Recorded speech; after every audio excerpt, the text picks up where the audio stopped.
Así inicia Es Noticia, Noticia en Profundidad. Un placer acompañarles de nuevo con ustedes, Tatiana Pérez, desde el Estudio C de nuestra sede de Telesur en Caracas, en Venezuela, con tres temas que son noticia y análisis de coyuntura. El primero de ellos, en titulares se los presentamos, es Noticia Ecuador.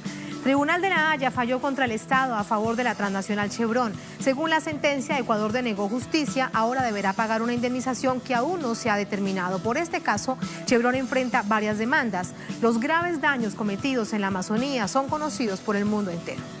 Segundo tema que es noticia, Brasil. En el Día del Grito de los Excluidos, miles se movilizaron contra el aumento de la violencia. Denuncian que este panorama es consecuencia del golpe parlamentario contra la presidenta Dilma Rousseff. La marcha se realiza desde hace 24 años. Y tercer tema en noticia, Irán. Esta nación, con Rusia, con Turquía, declaran al final de la cumbre en Teherán que mantendrán sus esfuerzos en Siria hasta la derrota final del terrorismo. El mismo día, el diario que mueve opinión pública en Estados Unidos, The Washington Post, filtró información de la Casa Blanca. Según el medio, Trump aprueba la presencia militar de Estados Unidos en Siria por tiempo indefinido. Analizamos este complejísimo panorama aquí en Noticia que así comienza. Bienvenidos, bienvenidas.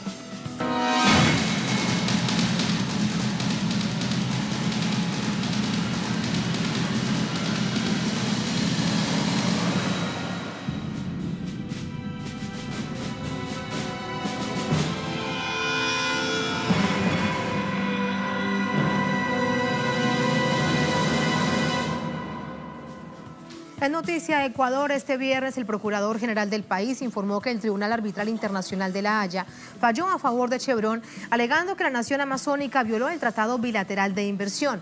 Ecuador deberá pagar a Chevron una indemnización aún por definir. Esto será dentro de los próximos 90 días. Aquí detalles de esta decisión.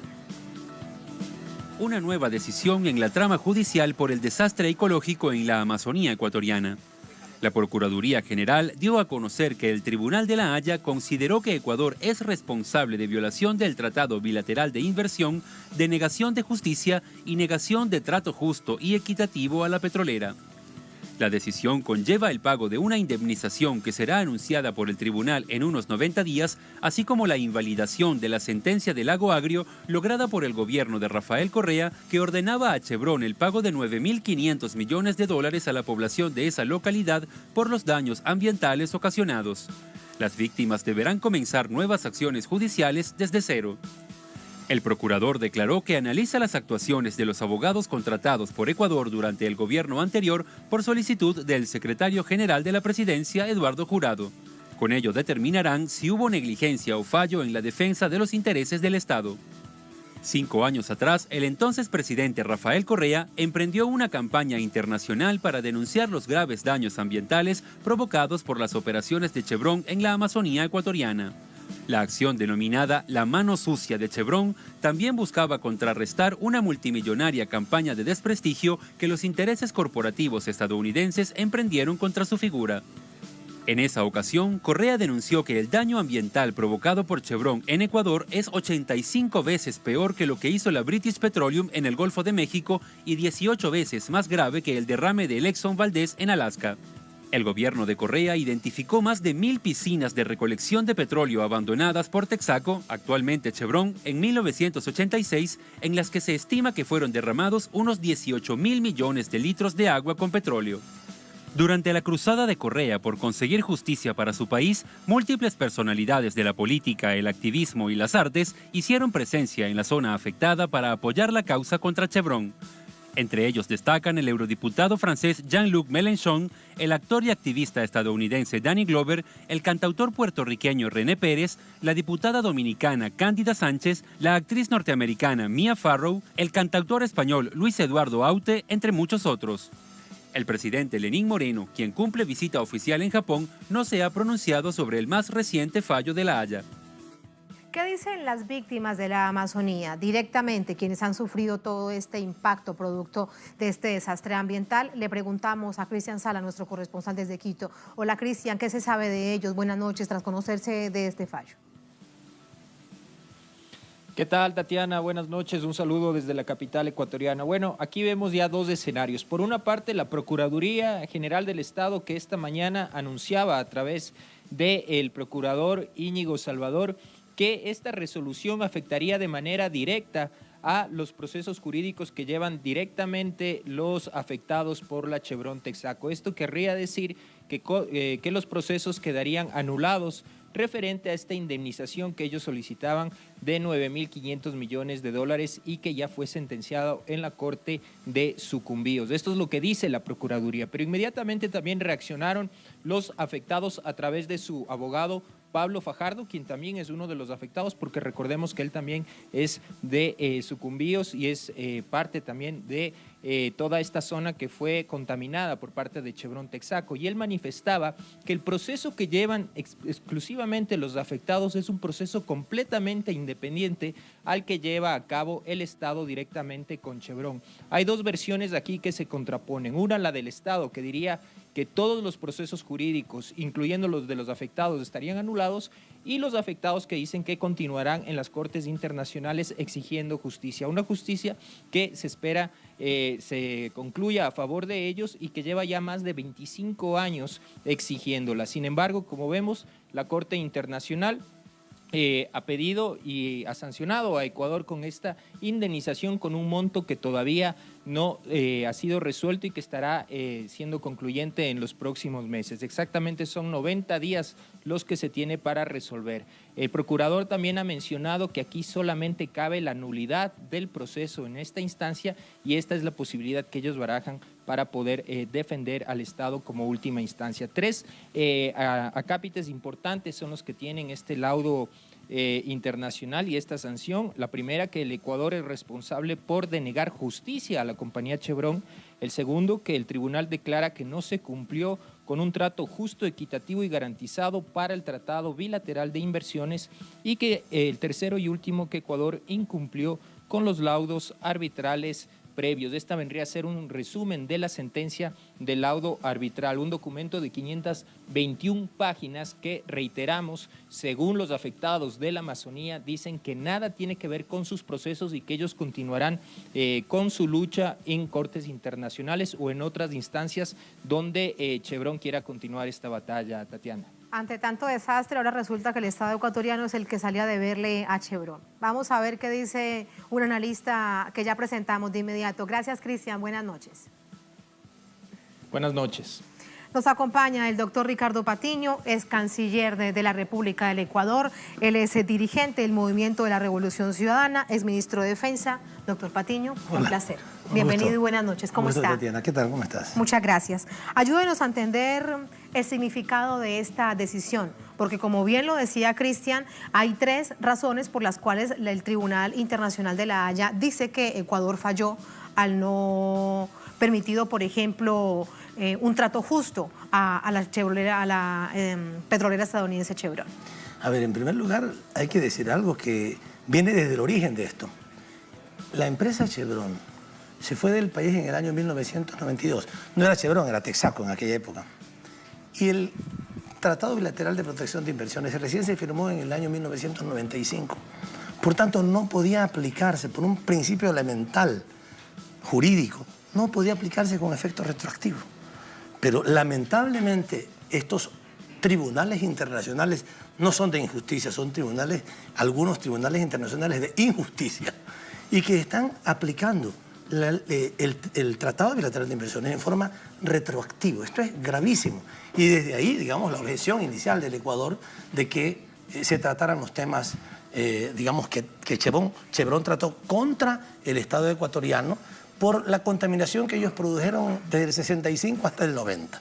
¿Ya? Ellos, cuando los trabajadores, los pobladores, demostraron cómo habían contaminado, y nosotros lo hemos hecho también después en el gobierno de Rafael Correa con absoluta claridad, se demostró la contaminación, entonces se justificaba la acción que los pobladores tomaron contra la empresa. Eso también hay que aclararlo, porque a veces la gente piensa que es el gobierno del Ecuador el que ha demandado a la empresa Chevron. Realmente no. Quienes demandaron en su momento, en 1994, a Chevron, fueron los pobladores que tuvieron cáncer, que tuvieron sus ríos contaminados, que se murieron los peces, que se les acabó la vida prácticamente. Ellos demandaron a Chevron, y después entonces Chevron contrademanda y contrademanda especialmente al gobierno ecuatoriano, porque dice que, al Estado ecuatoriano, perdón, porque dice que la justicia no se aplicó adecuadamente, que el juicio no fue correcto, que hubo fraude procesal, un montón de cosas que ellos argumentaron, y con eso todavía después demanda al Estado, como tú decías, Tatiana, para que el Estado pague lo que a ellos les tocaría pagar, o sea, lo que ellos... 9.500 millones de dólares. Ya, correcto, pero eso incluso no ha sido resuelto, o sea, lamentablemente las autoridades del gobierno ecuatoriano actual han dicho cosas que son falsas y que en gran medida son parte de lo que nosotros creemos que es un pacto, como lo hicieron con Odebrecht, un pacto que han hecho con Chevron. Con Odebrecht hicieron un pacto. Ellos son los corruptos y los corruptores en toda nuestra América, y a ellos, en el juicio que iniciaron contra el ex vicepresidente Jorge Glass, los dejaron libres y dejaron en la cárcel a una persona sobre la cual no han tenido ninguna prueba. Eso hicieron con Odebrecht. Y parece que lo mismo están haciendo con Chevron. Han acordado no hacer problemas con el juicio, porque incluso hoy día el procurador y ayer el secretario de la presidencia han hablado del laudo que es, digamos, en contra del Ecuador, como casi en una fiesta, con entusiasmo. Han anunciado que Chevron le ganó al Ecuador en vez de lamentarse por eso y seguir en la pelea jurídica. Y sobre todo porque de aquí a 90 días, cuando se conozca la indemnización que hay que pagar, eso generaría un gran nivel de preocupación, porque además, ¿de dónde saldría ese dinero? Y sobre todo cuando el gobierno del presidente Lenín Moreno dice que hay una crisis económica en el país. Sí, bueno, ha dicho un montón de cosas que nunca han podido ser demostradas, lo contrario. Sus propios ministros le han dicho lo contrario. Cuando él dijo, el señor Lenín Moreno, que el gobierno del Ecuador, que el gobierno anterior había dejado súper endeudado al Ecuador, hablaba de 60% del PIB, tanto todos los organismos internacionales como sus propios ministros demostraron que no, que solamente estaba endeudado en el 27%, lo cual es una de las menores cifras en el mundo de endeudamiento público de un gobierno. Pero esas mentiras les han caído permanentemente. Ahora, ¿qué es lo que qué es lo que se plantea? Y particularmente en la sentencia. En la sentencia, primero, todas las alegaciones o la mayor parte de las alegaciones de la empresa Chevron son negadas. Por ejemplo, que no hay evidencia de que el presidente Correa habló con los jueces. Ellos lo que decían es que Rafael Correa había tenido una interacción con los jueces para que ellos tomaran una decisión en contra de Chevron. Dice expresamente la sentencia que no hay ninguna evidencia, que tampoco, como lo decía Chevron, Ecuador es un país que tiene una corrupción institucionalizada. Esas alegaciones de Chevron, que eran las que utilizaba para defenderse, han sido negadas. Que la campaña La mano sucia de Chevron, que nosotros impulsamos. ¿Y por qué la impulsamos, Tatiana? Es importante decirlo. La impulsamos porque Chevron inició una campaña en contra del Estado ecuatoriano, en contra de la sociedad ecuatoriana, y no tuvimos más alternativa que responder a esas denuncias falsas y además demostrar lo que ellos querían decir, que no habían hecho nada, que todo estaba limpio. Y por eso todas las demostraciones en esa campaña La mano sucia de Chevron. Y con respecto a eso, permítame un paréntesis, doctor Patiño, a nadie le cabe duda en el mundo de la contaminación de Chevron. Bueno, teníamos allí precisamente las imágenes en la Amazonía ecuatoriana. Así es, a nadie... Que eso es una situación que supera el Estado, que supera cualquier situación, cualquier coyuntura. Esa es la historia, ahí está. Pero además está en la sentencia. Lamentablemente, el procurador y el secretario del presidente, tanto el señor Íñigo Salvador como el señor Jurado, no han dicho otras cosas que sí dice la sentencia. La sentencia dice que sí hubo contaminación. O sea, eso no lo han dicho, porque ellos lo único que han dicho es lo que es en contra del gobierno, pero, digamos, del Estado ecuatoriano. Pero la sentencia dice expresamente que sí hubo contaminación y que lamentan que Chevron no haya podido atender las demandas de los ciudadanos, de los pobladores afectados de la Amazonía ecuatoriana. Pero entonces, ¿por qué falla en contra del Estado ecuatoriano? Falla, la única razón por la que falla es porque dice que en el juicio, la sentencia inicial que hizo el juez del Lago Agrio, alegan que esa sentencia no la elaboró él, sino que parece que alguien se la elaboró. Este es lo único que hay ahí. Pero por tanto, digamos, primero habría que ver si esto es cierto o no es cierto. Pero en todo caso eso no tiene nada que ver con lo que ha hecho el gobierno de Rafael Correa.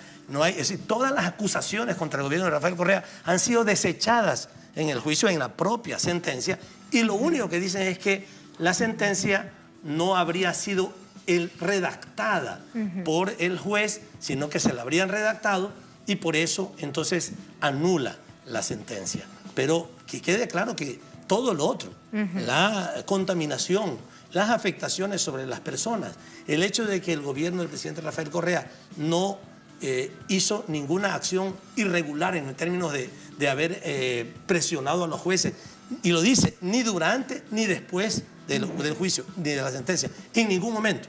De tal manera que esas alegaciones son falsas. Lamentablemente el gobierno ecuatoriano actual, tanto desde la primera intervención del señor jurado como de la intervención del procurador, tratan de dar a entender como que la culpa del fallo en contra del Ecuador habrá sido del gobierno de Rafael Correa. Todo lo contrario, lo que nosotros hicimos, el presidente Correa y sus funcionarios, es trabajar ampliamente en el escenario nacional e internacional para demostrar que sí había habido afectación, que sí había habido contaminación y que el Ecuador no tenía por qué, y no tiene por qué, que tampoco se pide aquí, que el Ecuador no tiene por qué pagar la indemnización que el juez y todas las instancias de la justicia ecuatoriana, 4 instancias, en contra de la compañía y que a ellos les corresponde. Lamentablemente, el Tribunal Arbitral de La Haya ha concluido de que esa sentencia del Tribunal del Lago Agrio no es válida y por tanto manda a no pagarla. Esto es muy lamentable porque todos los otros argumentos, o sea, todos los argumentos son válidos y reconocidos. Lo único que se dice es que la sentencia no fue cobrada por el juez, pero de ahí ninguno de los otros argumentos que nosotros hemos planteado a nivel Habría que ver internacional. si tiene un peso real con respecto a la presunción o se hizo una investigación para decidir en la sentencia que no fue escrita la del Lago Agrio por el juez. Claro, ahora, un tema que también es muy importante es el tema de los tratados bilaterales de protección de inversiones, que se llaman TBI o tratados bilaterales de protección de inversiones a nivel internacional. Porque estos tratados normalmente llevan a nuestros países a juicios en condiciones absolutamente irregulares y en contra de las capacidades, digamos, de las posibilidades de nuestros países. Una empresa como Chevron, para poner nada más el caso concreto, Chevron tenía ventas hace poco de 130.000 millones de dólares. 4 veces el presupuesto del Estado ecuatoriano. 4 veces. La cantidad de abogados que tiene, digamos, gigantesca. Normalmente los jueces o los árbitros son personas del mundo de las empresas, o sea, tienen esa correlación, digamos, de empresas, de grandes transnacionales. Han sido abogados de empresas transnacionales y quienes dictan los laudos o las sentencias son personas vinculadas con las grandes empresas y en su gran mayoría hay estudios especializados que demuestran que en su gran mayoría siempre son a favor de las empresas y contrarias a los estados. O sea, son los estados y todos los ciudadanos los que finalmente tienen que pagar normalmente millonarias sumas de dinero cuando esta gente, digamos, comete irregularidades y los organismos de los estados nuestros, de los estados del sur, porque los estados del norte no aceptan ese tipo de tratados bilaterales de inversión, son acusados por estas grandes empresas. Este es el sistema, digamos, perverso que funciona a nivel internacional y que países, por ejemplo, como Brasil, han decidido jamás aceptar ningún tratado bilateral de inversiones y que el Estado ecuatoriano, con Rafael Correa en el gobierno, decidió denunciar todos esos tratados.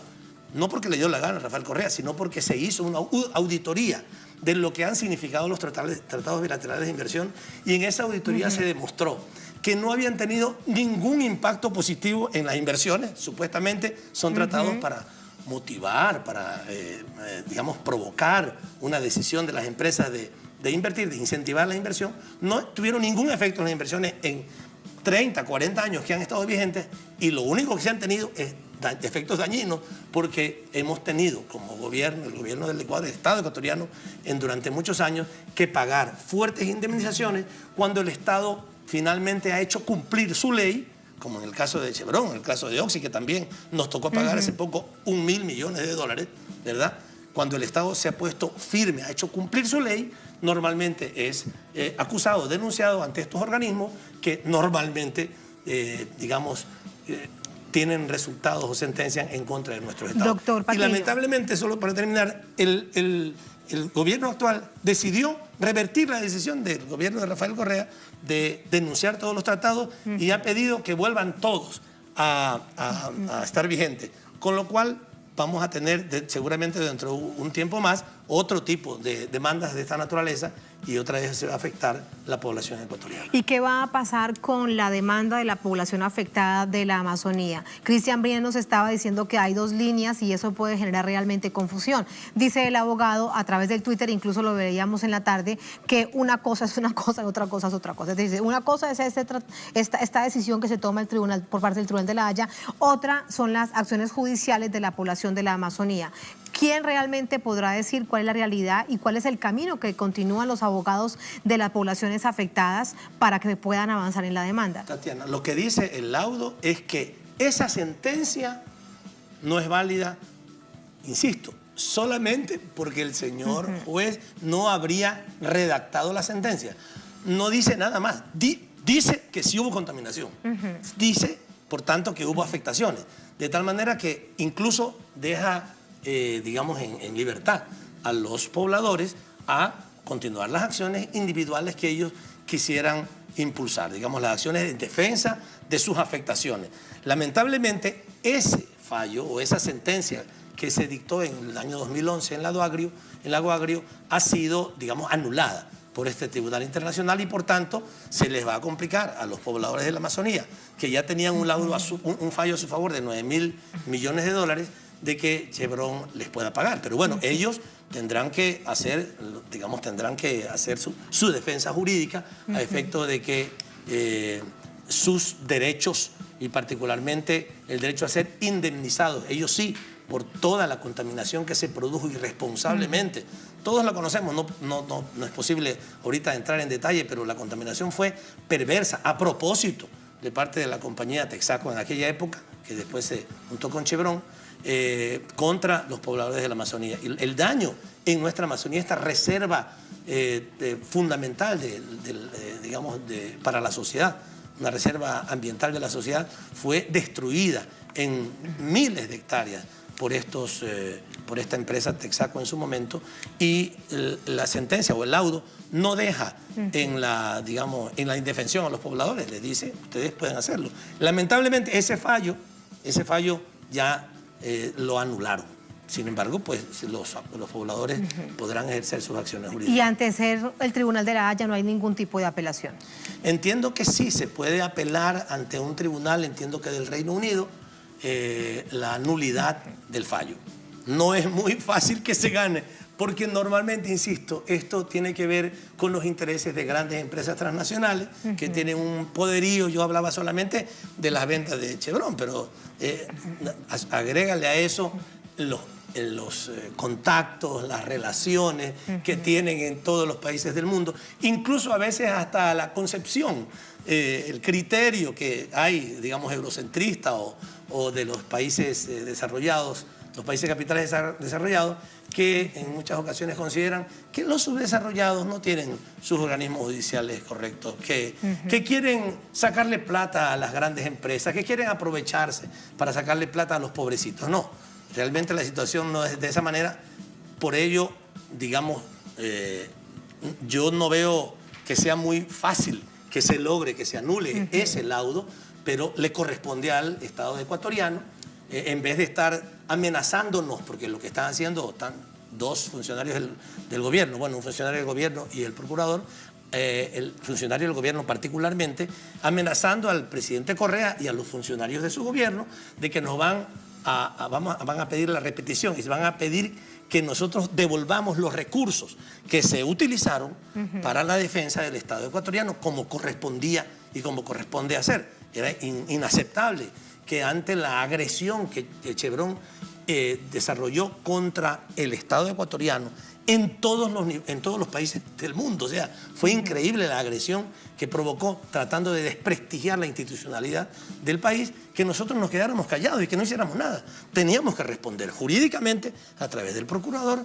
y comunicacionalmente y políticamente a través de una campaña que llamamos la mano sucia de Chevron.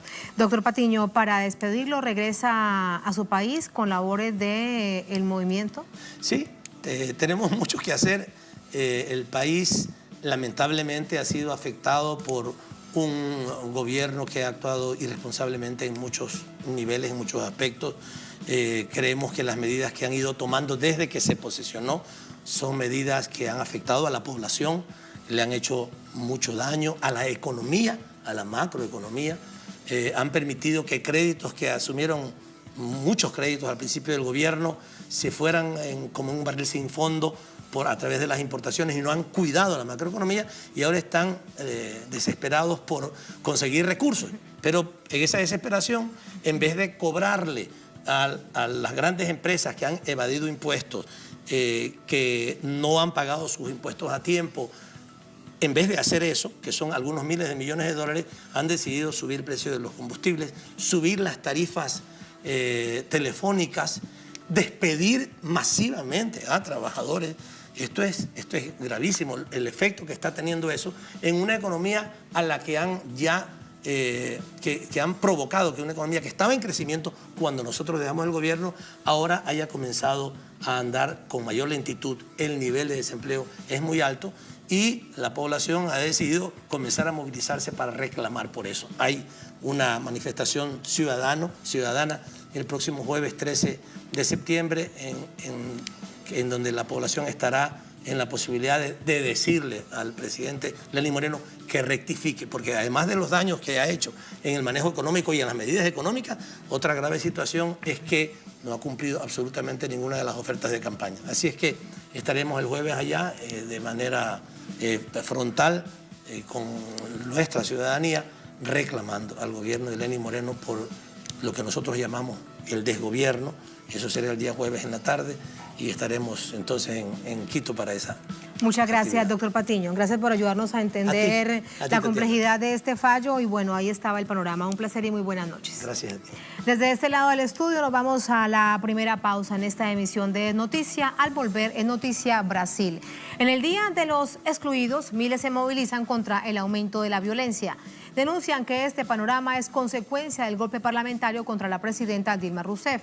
La marcha se realiza, miren esto, desde hace 24 años. Tenemos información, tenemos el análisis al volver.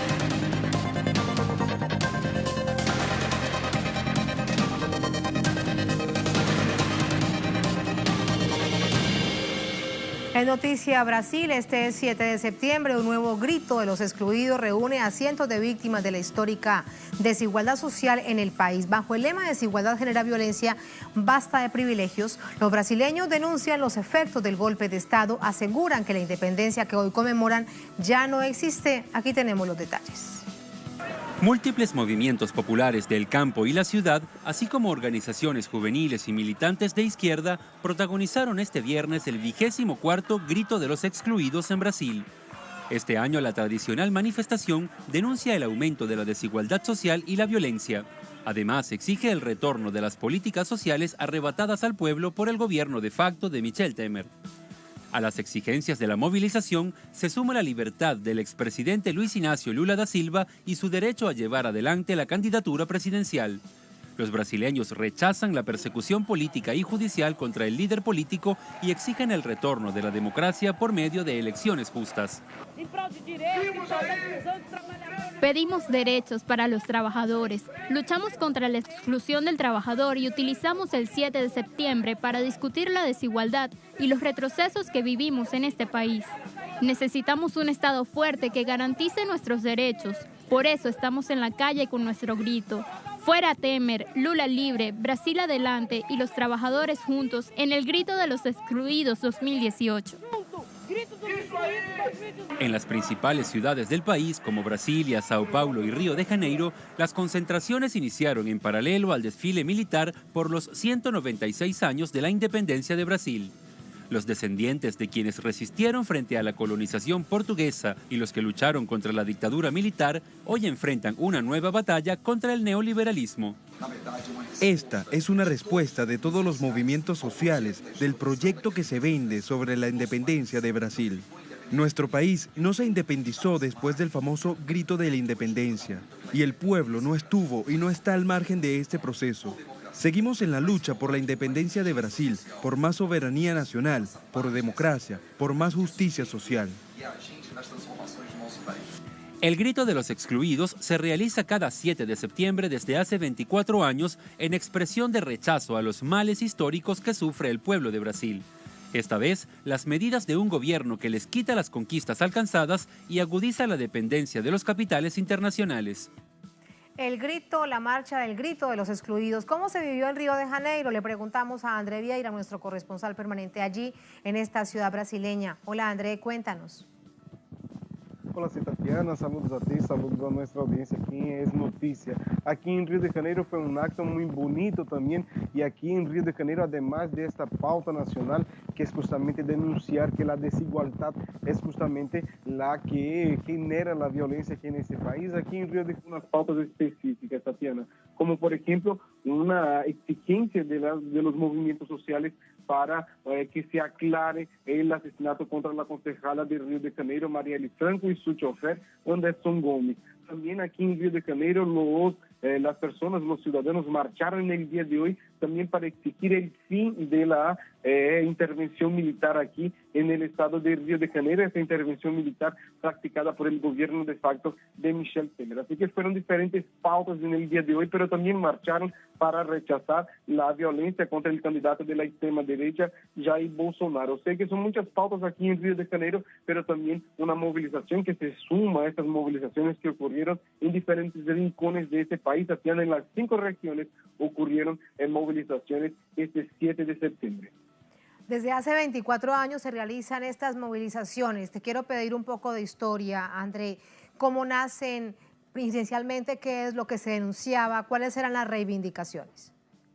Mira, Tatiana, este grito de los excluidos surge de los sectores progresistas de la Iglesia Católica, de los diferentes movimientos sociales de la tierra principalmente, un grito que surgió hace 24 años justamente para ser el grito de esas personas que son oprimidas por los diferentes gobiernos de la derecha que han pasado aquí por Brasil, pero también personas que exigen la soberanía del país, exigen la reforma agraria, exigen también el derecho para las religiones, o sea que son diferentes pautas que han surgido hace 24 años. Recordemos que este país había en el proceso aún de redemocratización, un país que vivió por 21 años una dictadura militar, y hace 24 años aquí en este país se realiza este grito de los excluidos, que luego surgió de los sectores progresistas de la Iglesia Católica, luego también de los representantes de los movimientos del campo, de la ciudad, aquí en este país. Y en el día de hoy también, con esta coyuntura que nosotros vivimos aquí en Brasil,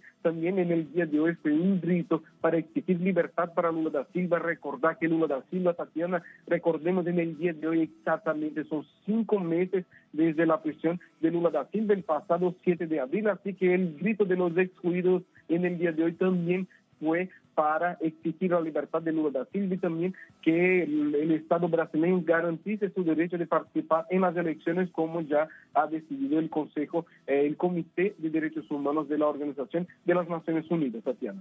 Y para despedirte de la historia, volvemos a la coyuntura. Quiero preguntarte, ¿qué se sabe del estado de salud del candidato de la extrema derecha, Jair Bolsonaro?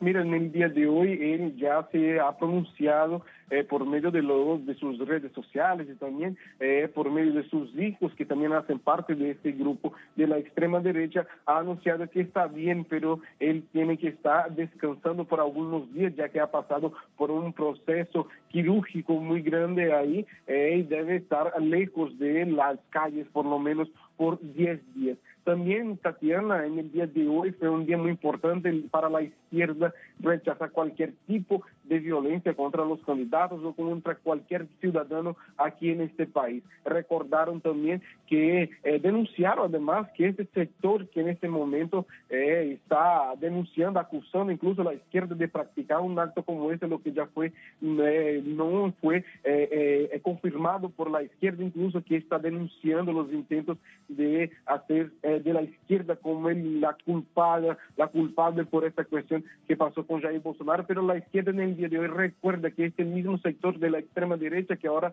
acusa sin pruebas a la izquierda fue justamente el sector que en el momento que Lula da Silva sufrió un atentado con su caravana, un sector que estuvo en silencio, incluso denunciaba cuando hablaba que fue la izquierda que ha planificado este ataque, que era una mentira, pero también este mismo sector de la ultraderecha fue el sector que estuvo silenciado cuando Marielle Franco fue asesinada aquí en Río de Janeiro. Así que la izquierda prueba que no hay una oposición, no hay una división del país de los que están con el odio y del otro que están con el odio, pero sí que la derecha está con el odio y la izquierda siempre ha denunciado todos los intentos de violencia contra cualquier persona y ahora también lo repite con el caso de Jair Bolsonaro. Hay que esperar, Tatiana, tenemos un mes para las elecciones serán en un mes más, exactamente también en el día 7 de octubre aquí en este país, cuando Lula da Silva, si sigue detenido, cumpliría 6 meses de prisión exactamente en este día, compañera. Gracias, Andrés, gracias por todo este panorama, la coyuntura, la historia necesaria siempre aquí en Noticia. Buenas noches. A ti también, compañera. Muy buenas noches. Así nos vamos a la segunda, última pausa en esta emisión de Noticia.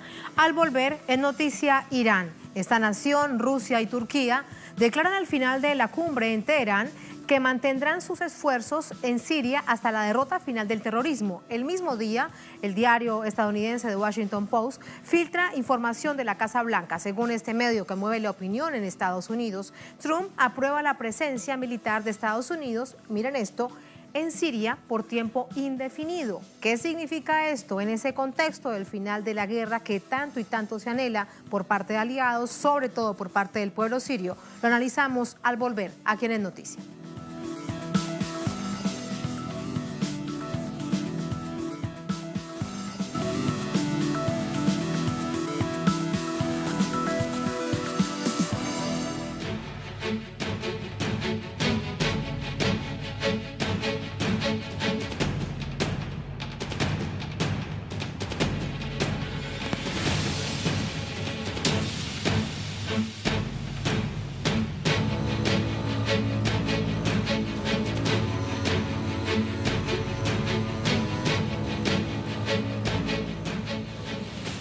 Noticia Irán, este viernes 7 de septiembre se llevó a cabo en Teherán la cumbre de Irán, Rusia y Turquía sobre Siria.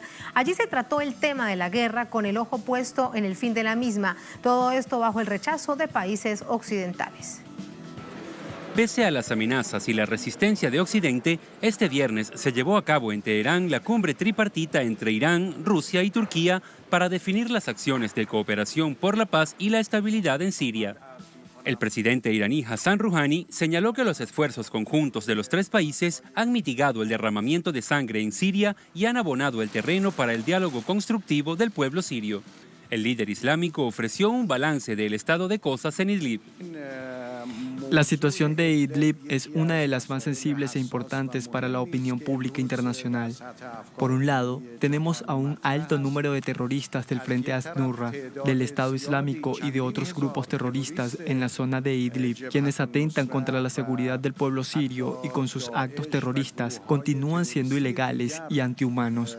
Por otro lado, para destruir a estos grupos terroristas presentes en la región, debemos tener la mayor precaución posible para evitar así bajas de civiles. En declaración conjunta, los mandatarios resaltaron la necesidad de que sean los propios sirios quienes decidan el futuro de su país e insistieron en la necesidad de centrarse en la búsqueda de una solución política a la crisis en la región. Los tres líderes coincidieron en que Idlib es el último bastión de los terroristas y un posible comienzo del fin de la guerra después de 7 años. El líder ruso Vladimir Putin insistió en la necesidad de que los refugiados sirios regresen a su tierra y que se inicien las acciones de reconstrucción del país.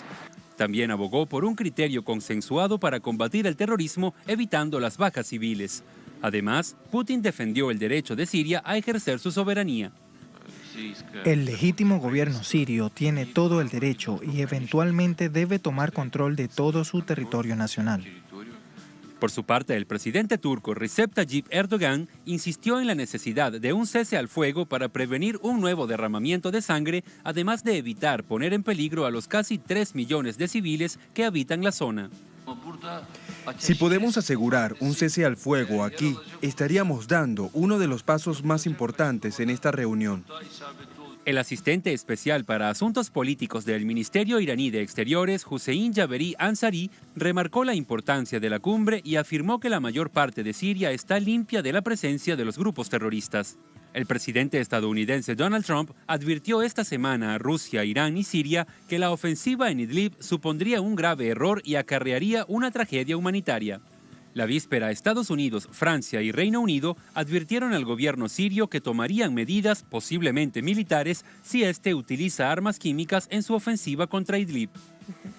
Ahí los hechos que analizamos de inmediato. Para ello nos acompaña Galed Moussa-Hamad, analista internacional, experto en temas de Oriente Medio, conductor del programa argentino Bajo la Lupa de Galed. Está con nosotros desde Buenos Aires. Galed, buenas noches, ¿cómo estás? Hola Tatiana, querida, ¿cómo estás? Buenas noches para ti y un saludo para la audiencia de Telesur. Muchas gracias, Galed. Tu conclusión con respecto a la declaración final. 3 presidentes se reúnen, incluso pese a algunos obstáculos que imponía Occidente, pero al final se da esta cumbre que había generado muchísima expectativa. Bueno, en realidad hay varias cosas para analizar con respecto a esta cumbre y a lo que ha dicho cada uno de los líderes. En principio tendrían que ponerse de acuerdo que si quieren que se alcance la paz en Siria, invitar a Siria a ser parte de estas conversaciones. Es imposible que se llegue a un acuerdo realmente válido sin la presencia de Siria. Por otro lado, tienen enfrente a Estados Unidos y Norteamérica, que nunca se sumó a las conversaciones, ya las que comenzaron en Astana, las que siguieron en Sochi y las que ahora se realizaron en la República Islámica de Irán, que ya considero que estas últimas 2 son realmente inútiles, estas 2 cumbres, porque no resuelven absolutamente nada. Turquía, la República Islámica de Irán, Rusia, si se quieren ocupar realmente del asunto, tendrían que confrontar con los Estados Unidos diplomáticamente para tratar de resolver la situación de efectivos militares pisando suelo sirio, violando la soberanía siria y como si fuese poco apoyando nuevamente, dando un nuevo empuje a los grupos terroristas que están en Idlib todos concentrados. Por otro lado, Turquía, la tercera pata de esta cumbre, no entiendo su presencia. Turquía lo único que pretende es seguir apoderándose de territorio sirio y, si es posible, de eliminar totalmente a los kurdos. Turquía es el signo de interrogación en Galed, este pero grupo si de esto 3. fuera así, si este fuese el objetivo de Turquía, no tendría sentido que estuviesen Irán y Rusia avalándolo, porque particularmente Irán y Rusia han dicho siempre que se debe respetar la soberanía y la integridad del Estado. De hecho, en la misma conclusión, en la misma declaración final, lo dice allí, que debe respetarse esos principios con base en principios de Naciones Unidas. Perfecto, entonces preguntemos por qué Turquía invadió Afrin. Y ahí vamos a encontrar la respuesta. ¿Por qué Turquía en varias oportunidades entró a territorio sirio sin permiso del gobierno sirio? Hay ciertas realidades que no vemos o que no queremos ver. Y ahí está la cuestión. Entonces, por ejemplo, si a mí me preguntan como analista internacional, como un observador de lo que pasa en el escenario, yo digo que Turquía no es para nada confiable y nunca fue confiable. Un país que todavía tiene una cierta relación con los Estados Unidos, que no se rompió nunca, y que aparte tiene un tratado de mutua defensa con Israel, uno de los que les dio apoyo logístico a los terroristas. A ver, Tatiana, yo trato de ser lo más claro posible en el análisis para que no se pierda ningún detalle de nada. Siria es una problemática muy compleja, pero a la vez es más simple resolverla si dejaran al gobierno sirio hacer lo que tiene que hacer y si sus aliados, los que se reunieron en Irán en esta última cumbre, el más genuino es justamente el anfitrión, la República Islámica de Irán, ya que forma parte del eje de la resistencia desde hace muchos años. Claro. Ahora, en ese contexto, aquí hay algo muy, muy importante. Evidentemente, siempre que discutimos contigo, con otros analistas, la situación de Siria, aparece el tema de Turquía porque resulta bastante complejo. Algunos dicen es que precisamente todo esto viene sucediendo producto de su alejamiento después del golpe de Estado que denuncia el presidente Recep Tayyip Erdogan. Dice que ahí estaba detrás el gobierno de los Estados Unidos y que ahora lo mejor sería traerlo, generar este nivel de confianza, porque lo que se necesita es tener cada vez más aliados. ¿Cuál es tu visión? Bueno, la visión es que desde el punto de vista político tendríamos que tener la paciencia y la tolerancia de soportar ciertos movimientos que se han hecho y que se siguen haciendo, pero que significan la realpolitik, pero que en teoría no tendrían ningún sentido y que la verdad uno no sabría qué están hablando, qué están decidiendo. Por ejemplo, Putin con Netanyahu reuniéndose en Moscú, en el Teatro Bolshoi, o las relaciones entre Putin y Turquía, entre Rusia y Turquía, cuando Turquía derribó un avión ruso y mató a su piloto. En fin, todas relaciones muy extrañas. Turquía con Estados Unidos, que a pesar de estar enemistado por el fallido golpe de Estado, que dicho sea de paso, ese golpe de Estado se lo anuncia a Turquía los servicios secretos iraníes, ellos son los que advierten de este fallido golpe de Estado. Tenemos también que Estados Unidos sigue conservando su base aérea en Incirlik. ¿Cómo explicamos toda esta ensalada? Bueno, realpolitik. El pragmatismo de la política. No hay otra manera de entenderlo. Ensalada geopolítica realmente es muy complejo de entender. Desde la perspectiva, lo que siempre decimos desde Telesur es que ojalá que realmente llegue la paz, que haya un fin para el terrorismo, porque es un pueblo que sufre hace más de 7 años y no tiene nada que ver precisamente en esta ensalada geopolítica. Galed, un placer como siempre, un abrazo y buenas noches. Un abrazo grande, Tatiana. Gracias también a ustedes por habernos acompañado. Ponemos punto final a esta emisión de Noticias. Cerramos nuestra pantalla tradicional y nos quedamos en redes sociales. @noticia_telesur, @Tatiana Telesur. Durante esta jornada, otro hecho fue noticia positivo en América Latina. Ya van a ver de qué les hablamos. Nos encontramos el próximo lunes. Buen fin de semana.